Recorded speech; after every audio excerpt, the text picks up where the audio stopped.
الرحمن الرحیم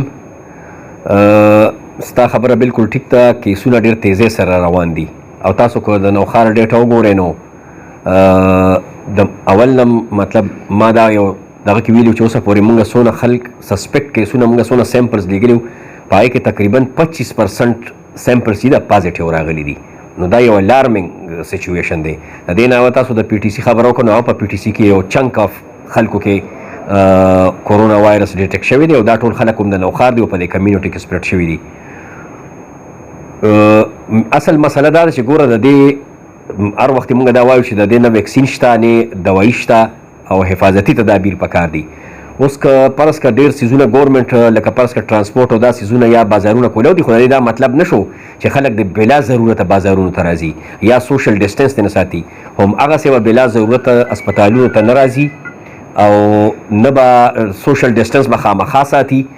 او دا یو څو خلک خاص کر هغه خلک چې د هغې ټوخېږي زکام وي سینې خرابوي نو هغې خو د اول بلا ضرورته که مطلب هغې اسپتال ته ځي خو ټیک ته خو کني بلا ضرورته د هغې بیا د جمګډو ځای ته نه ځي او که ځیم نو مطلب احتیاط به کوي. خاص کر ماسک څنګه چې ګورمنټ ویلي دی چې اوس ماسک هر چاته اچول دا پرې لازم دي.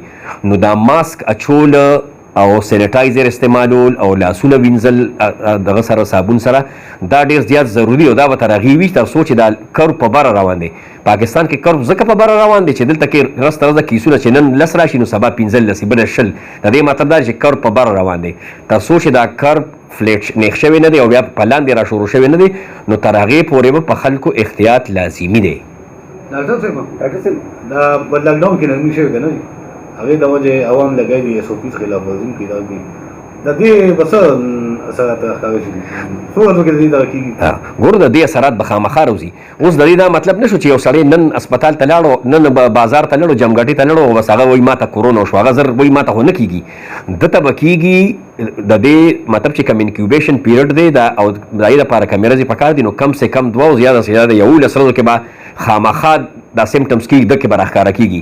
اوس نن چې کم خلک بازار ته راغلي دي دوی به را روان هفته 10 ورځې کې به خدای دې نه کړي چې وي خو که فرض که دې احتیاط نه کوي نو دې کې به دا کیسونه خامخا بیا راوځي او دې سره به داسې هېوا کېږي. دا خو نه چې بس ته تللی نه یې او ته بیا ما ته دا ونه شوه یا وشوه دا خو هسې یو مطلب د لیمن خبره ده.